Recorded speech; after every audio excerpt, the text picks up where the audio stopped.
اعوذ باللہ من الشیطان الرجیم بسم اللہ الرحمن الرحیم رب یسر ولا تعسر وتمم بالخیر۔ تاریخ طبری جلد اول کا ہم مطالعہ کر رہے ہیں۔ آج کے ایپیسوڈ میں جانشین آدم علیہ السلام کا تذکرہ ہم کریں گے۔ شیش علیہ السلام کے بارے میں یہ بات گزر چکی ہے کہ وہ اپنے باپ آدم علیہ السلام کے جانشین تھے، بالخصوص ان کے راستے پر تھے اور ان پر نازل شدہ صحائف کے حق میں تھے۔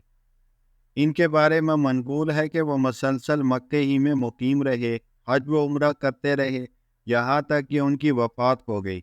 انہوں نے اپنے اوپر اور آدم علیہ السلام کے اوپر نازل شدہ صحیفوں کو جمع کیا اور ان سب پر عمل کیا، نیز پتھر اور گاڑے کے ساتھ بیت اللہ کی تعمیر فرمائی۔ علماء متقدمین فرماتے ہیں کہ جو قبہ اللہ تعالیٰ نے آدم علیہ السلام کے لیے حرم بیت اللہ میں بنایا تھا، وہ طوفان کے وقت سے آسمان پر اٹھا لیا گیا۔ یہ بھی کہا جاتا ہے کہ شیش علیہ السلام جب مرض الموت میں مبتلا ہوئے تو اپنے بیٹے انوش کو اپنا جانشین بنایا اور انتقال کر گئے۔ ان کی تدفین ان کے والدین کے ساتھ جبل ابو قبیس کے غار میں ہوئی۔ ان کی وفات کے وقت آدم علیہ السلام کی عمر 235 سال تھی۔ حضرت شیش علیہ السلام کی عمر 912 سال تھی۔ ان کے بیٹے انوش کی ولادت کے وقت ان کی عمر 605 سال تھی۔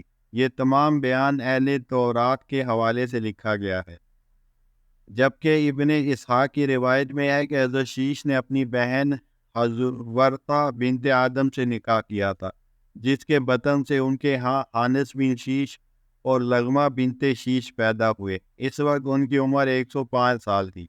اس کے بعد وہ مزید 800 سال تک زندہ رہے۔ انوش اپنے باپ کی وفات کے بعد ان کی چھوڑی ہوئی حکومت اور رعیت کے انتظام و الفرام میں اپنے باپ ہی کے نقش قدم پر چلے اور اس میں کوئی تبدیلی نہ کی۔ اہل تورات کے بیان کے مطابق انوش کی کل عمر 905 سال ہوئی۔ ابن عباس رضی اللہ عنہ سے مروی ہے کہ شیش علیہ السلام کے ہاں انوش اور اس کے علاوہ بھی بہت سی اولاد پیدا ہوئی، اور انوش کے ہاں اس کی بہن لغمہ بنت شیش سے کیان پیدا ہوا۔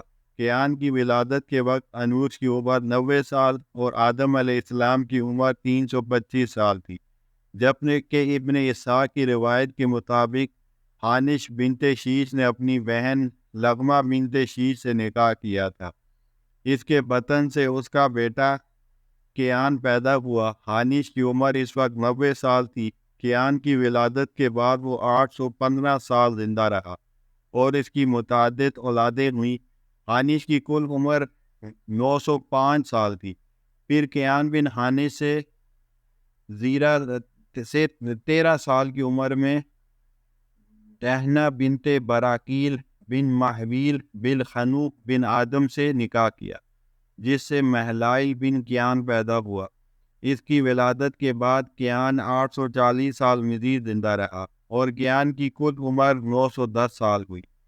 ابن عباس رضی اللہ عنہ سے مروی ہے کہ انوش کے ہاں کیان اور بہت سی اولاد پیدا ہوئی، لیکن اس نے کیان کو جانشین بنایا، اور مہلائل کے برابر اور بہت سی اولاد پیدا ہوئی، لیکن باپ نے مہلائل کو جانشین بنایا، اور بدگ اخنوخ یعنی اور ادریس علیہ السلام پیدا ہوئے، اور ان کے متوشلق پیدا ہوئے، اور ان کے لامق یا رمق پیدا ہوئے، اور یہی اپنے باپ کے جانشین بنے۔ اہل کتاب تورات کے حوالے سے کہتے ہیں کہ تورات میں مذکور ہے کہ مہلائل کی ولادت کے وقت آدم علیہ السلام کی عمر 395 سال اور کیان کی 17 سال تھی۔ ابن اسحاق کی روایات کے مطابق مہلائل بن کیان نے 65 سال کی عمر میں اپنی خالہ سمعن بنت براکیل بن محویل بن خنوق بن قیس بن آدم سے نکاح کیا، اور اس سے یرد بن مہلائل پیدا ہوئے۔ اس کی ولادت کے بعد مہلائل 830 سال زندہ رہا اور اس کے بعد بہت سی اولاد ہوئی۔